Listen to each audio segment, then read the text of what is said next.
Bab 044. Berita romantisnya CEOWANGPED menjadi headline news di seluruh media, baik media televisi maupun sosial. Mereka kini berlomba-lomba mencari informasi seputar kisah cinta OWNERWANGPED dan istrinya yang ternyata adalah teman dari Putri Boril sendiri.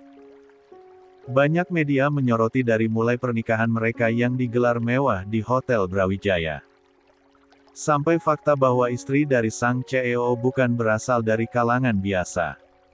Ia adalah Aprilia Ayu, putri dari pengusaha sukses Italia, Antonio Cassano. Banyak yang menjadi penggemar dadakan mereka. Hingga akun Instagram @ApriliaAyu aduhai banyak sekali yang menstalking.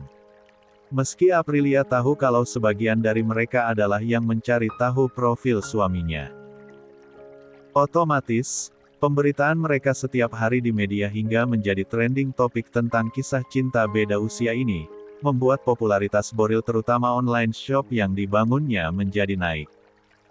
Omset penjualan berkali lipat. Apalagi Boril menjadi bintang iklannya dengan berperan sebagai kurir yang mengantar paket ke konsumen, membuat para konsumen yang umumnya ibu-ibu berdaster menjadi berhayal andai yang mengantarkan paketnya ke rumah mereka adalah OWNER-nya langsung. Tapi tentu saja itu tidak akan terlaksana, karena hanya strategi marketing saja. Dalam waktu 2 minggu WANGPED sudah mencapai keuntungan berpuluh-puluh kali lipat.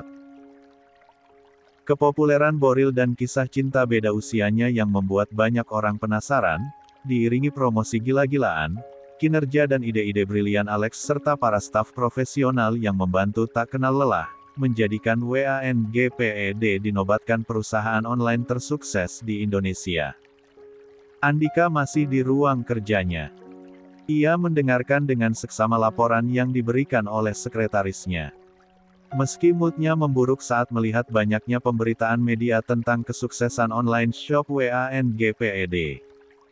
Saingan mereka, lebih tepatnya milik Boril.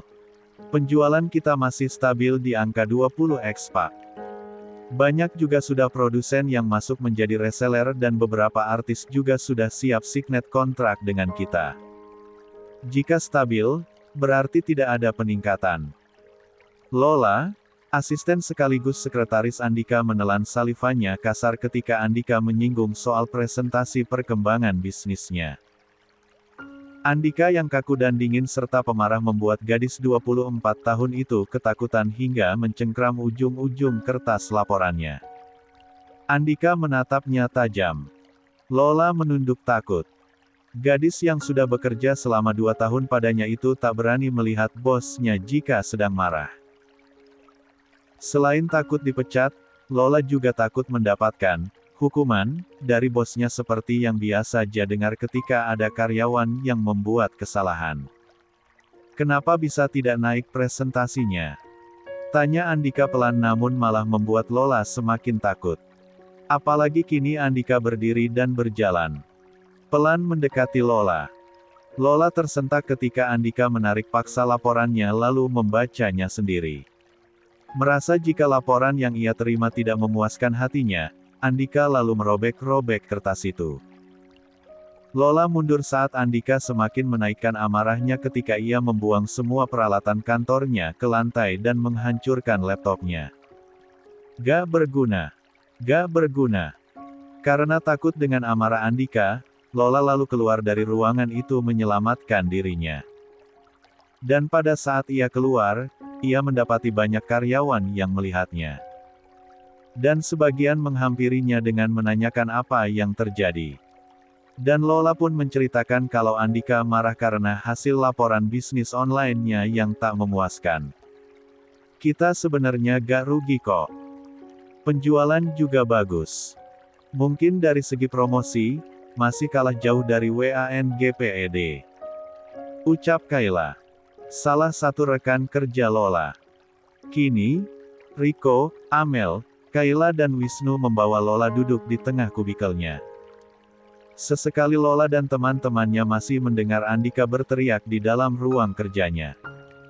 Mereka sebenarnya takut. Tapi bisa apa? Andika memang seperti itu kalau sedang marah dan tidak ada satu orang pun yang berani masuk. Karena nanti pun akan reda sendiri. Sebenarnya apa sih yang dicari Pak Andika sampai segitunya ngotot mau ngalahin WANGPED? Tanya Riko heran. Sependapat dengan Riko, Wisnu pun juga menganggukkan kepalanya. Padahal kita gak rugi. Seperti yang kamu bilang tadi Kai, kita cuma kalah saing di bagian promosi aja.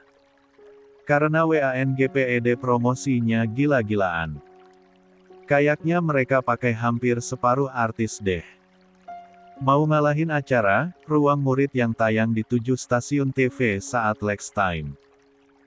Mungkin dia gak mau kalah saing sama kakaknya. Kakaknya? Tanya Kayla, Amel, Riko, dan Wisnu hampir bersamaan pada Lola. Lola yang masih shock dengan marahnya Andika tadi lalu menganggukkan kepalanya. Ia melirik pada botol air mineral di atas meja kerjanya dan ia teguk demi menghilangkan gemetaran di tangannya. Setelah agak tenang Lola bercerita kembali. Apa kalian belum tahu kalau owner WANGPED itu adalah kakaknya Pak Andika? Kompak ketiga karyawan itu menggelengkan kepalanya. Mereka bersaudara. Mungkin ada persaingan bisnis berlatar pribadi antara keduanya. Coba deh kalian pikir, dalam waktu bersamaan, bisnis online shop mereka launching hampir bersamaan. Dan WANGPED rupanya lebih ngena di hati masyarakat daripada produk kita. Kayla menjentikkan jarinya. Oh, aku tahu. Yang minggu kemarin muncul live di TV ya. Lola menganggukkan kepalanya. Gila. Ganteng bet. Pantesan aja WANGPED cepet trending. Ownernya aja bikin meleleh. Mature en maco banget. Tinggi, kekar, berotot, guanteng apalagi kumisnya yang bikin merinding segala bulu. Kalah dan pesona Arif Noah yang malam itu jadi pengisi acara sama Pak Boril. Ujar Kayla bercerita sampai berbinar-binar. Bahkan akun ik-nya aja sekarang ramai-ramai di stalking. Amel refleks mengeluarkan ponselnya dari saku. Apa nama akunnya Kai? Wisnu dan Riko lalu mencibir. Giliran cowok aja kalian berdua cepet banget. Saingan kita itu, pengkhianat. Biarin. Lola menggelengkan kepala. Amel mencoba mencari akun Instagram milik owner WANGPED tersebut. Gak ada Kai. Keluh Amel manakala tak mendapati akun milik Boril. Iya emang gak ada. Yang ada akun punya istrinya. Aprilia Ayu aduhai, jawab Kayla, jilier. Pasti bininya penyanyi dangdut. Mau tak mau Lola yang tadinya masih takut, ikut tertawa dengan celetukan RICKO. Bukan? Gila, ini sih cantik banget. Insecure duluan gue. Ucap Amel sambil memperhatikan foto Aprilia yang terdapat pada akunnya. Sehingga 4 temannya yang lain ikut melihat. Dan mereka terpesona pada wajah cantik bernetra abu dengan senyum memikat milik istri owner WANGPED tersebut. Makasih. Ucap Aprilia tersenyum manja ketika Boril menyiapkan sarapan untuknya. Sehabis membantu Liana sejak subuh tadi, Aprilia masuk ke dalam kamarnya dan berniat membangunkan sang suami. Namun Boril tak ada di kamarnya mungkin sudah bangun. Aprilia pun mencari ke ruang tamu yang disulap jadi ruang kerjanya dan mendapati Boril sudah menyiapkan sarapan untuknya. Sama-sama Ma, sini deh selain susu hamil. Papa juga udah bikinin mama omelet keju. Aprilia tertawa mendengar Boril menyapanya begitu. Meski tak biasa, Aprilia menerimanya saja. Boril menarik kursi untuk Aprilia. Untuk istrinya sarapan setelah itu ia ikut duduk di sampingnya. Aprilia mencuci tangannya di kobokan yang tersedia di meja. Suaminya tahu betul Aprilia akan lebih suka makan dengan tangan. Boril menumpukkan tangannya di atas meja menunggu suapan pertama dicoba istrinya. Boril selalu tersenyum melihat Aprilia makan dengan tangan. Enak. Aprilia mengangguk. Lalu menjawab setelah ia telan makanannya. Mas bikin sendiri. Iya. Mas biasa sarapan ini kalau di ruko. Dan emang bisanya bikin ini doang sih. Tapi beneran ini nak kok. Abisin kalau nak. Aprilia mengambil satu potong omeletnya lalu ia sendokkan untuk Boril dan berniat menyuapinya. Pakai tangan kayak kamu. Aprilia tersenyum lalu menaruh sendoknya dan menyuapi suaminya dengan tangan. Tak banyak namun karena dilakukan dengan cinta, rasanya sudah sangat kenyang. Baru selesai makan dan Aprilia selesai mencuci tangannya, suara ketukan pintu terdengar dan Alex sudah berdiri di ambang pintunya. Maaf mengganggu Pak, Bu, orang tua ibu Aprilia ada di depan. Bak Ani yang ketahuan pacaran dengan Roma Irama oleh orang tuanya, wajah Aprilia tiba-tiba saja memucat dan Boril melihat hal itu. Ia menyentuh bahu istrinya lalu menenangkan istrinya. Tidak apa-apa. Ayo temui. Belum apa-apa netra itu telah berkaca-kaca.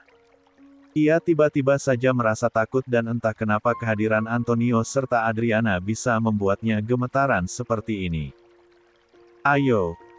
Karena usapan lembut di bahunya, Aprilia pun lalu ikut bersama dengan Boril menuju teras depan sedangkan Alex mengikuti mereka. Aprilia dalam pelukan suaminya ketika mereka berjalan dalam ruang tamu. Sedangkan Alex berada di belakangnya. Bayangan akan pemaksaan orang tua kandungnya agar ia kembali kepada mereka terus terbayang di benak. Jelita cantik ini. Ia sangat paham suaminya. Yang akan merelakannya demi Adriana yang sedang sakit. Dan pasti mereka akan berpisah lagi. Aprilia tidak mau ini terjadi. Meski kini tangannya terasa dingin dan gemetaran namun jika Boril merelakan ia dibawa pulang nantinya, Aprilia yang akan menolak. Bukan karena dia sudah dewasa dan berhak melawan pada orang tuanya. Namun karena ia tak mau diatur jagi dalam keluarga darah biru namun tak memberikannya kebahagiaan sedikitpun itu. Terlebih ia sangat mencintai suaminya dan sangat keterlaluan sekali kedua orang tua kandungnya itu karena telah memberikannya pada Andika. Ia harus tegas. Ia hanya mau tinggal dengan suami dan Apko dan Liana. Tanpa mengurangi hormatnya pada Antonio dan Liana. Mereka telah sampai di ruang tamu. Langkah mereka terhenti saat terdengar suara Apko berbicara dengan kedua orang tua kandung Aprilia. Menjadi orang tua itu bukan karena hanya hubungan darah. Tapi karena takdir. Boril menoleh ke arah istrinya ketika Aprilia memilih untuk menghentikan langkah dan mendengarkan. Yang dikatakan Apko. Mereka berada di batas pintu melihat Apko dan Liana bicara berhadapan dengan Antonio dan Adriana di sofa yang memutar di ruang tamu. Anda adalah orang tua kandung Aprilia. Tapi, satu hal yang ingin kami sampaikan sebagai orang yang mengajarinya berjalan dan berbicara. Apko mengangkat wajahnya pada Antonio. Biarkanlah Aprilia menentukan yang terbaik bagi kebahagiaannya. Itu saja.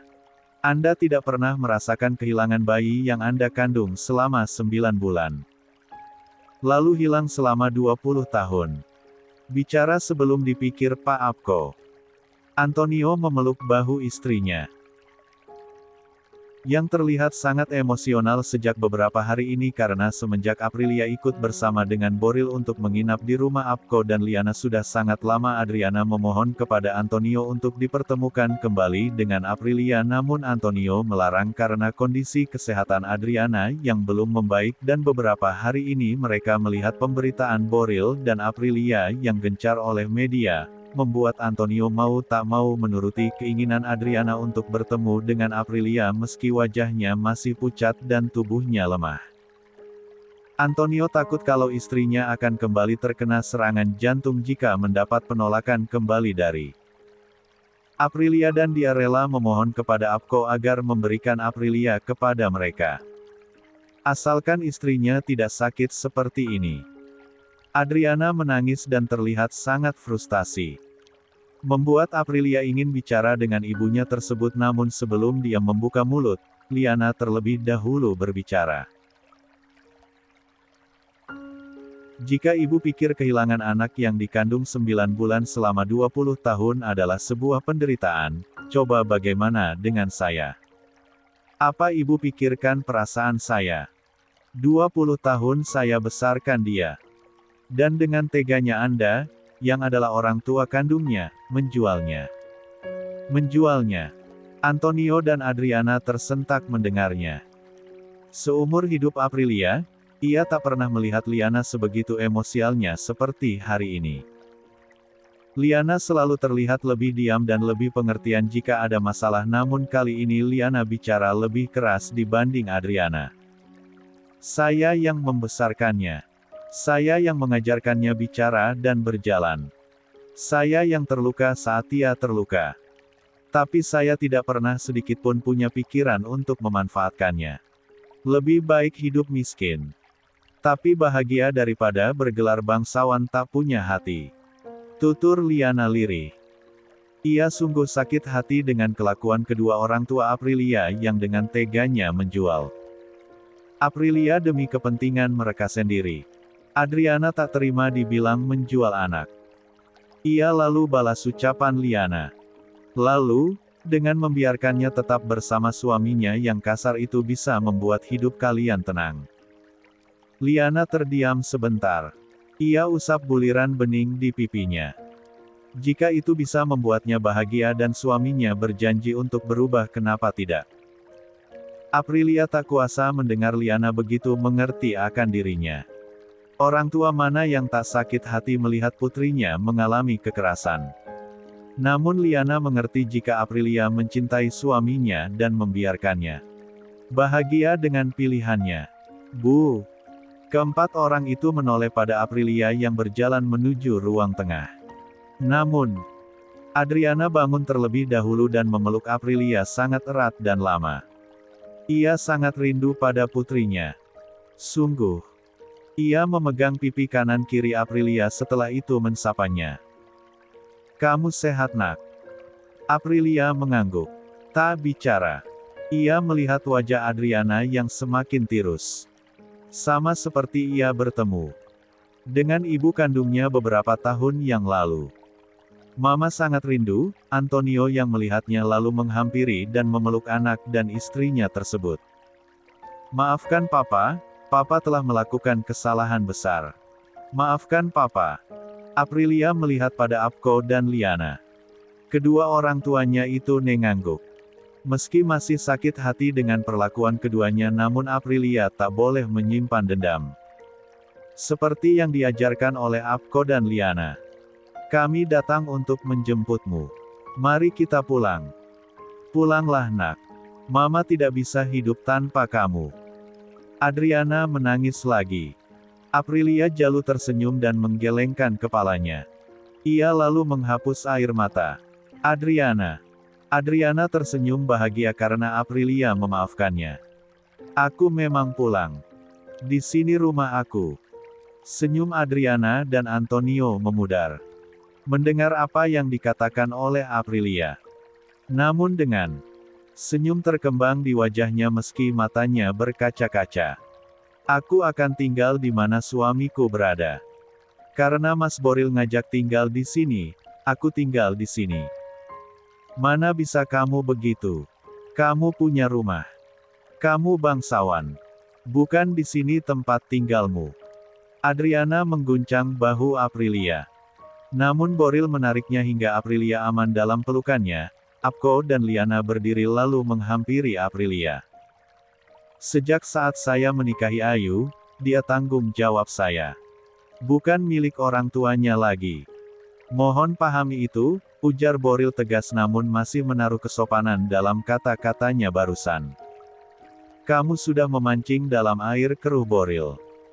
Kamu gunakan kesalahan saya untuk meracuni pikiran Aprilia. Saya tidak meracuninya. Bohong. Dulu Aprilia sangat membencimu. Tapi sekarang kenapa dia malah menuruti semua omonganmu? Balas Antonio semakin memuncak amarahnya. Karena cinta. Ayu mencintai saya. Dan mau memberi saya kesempatan. Kamu akan melakukan hal yang sama lagi. Bukan karena saya melakukan kesalahan. Tapi karena Anda punya perjanjian dengan Andika, kamu. Cukup. Ini rumah saya. Mereka pun terdiam ketika Apko mulai menaikkan nada suaranya dan masing-masing tidak ada yang berbicara lagi. Setelah itu Apko lalu mengajak mereka duduk dan berbicara dengan kepala dingin. Tanpa emosi dan mereka adalah keluarga. Tentu harus diselesaikan dengan kekeluargaan pula. Tak ada yang memulai pembicaraan. Masing-masing tengah larut dalam pikirannya. Akhirnya Boril pun membuka percakapan ini. Berapa nilai perjanjian yang dibuat bersama dengan Andika? Antonio dan Adriana refleks menoleh pada Boril. Adriana yang masih menangis akan berbicara namun Boril mengangkat satu tangannya meminta Adriana untuk diam dulu.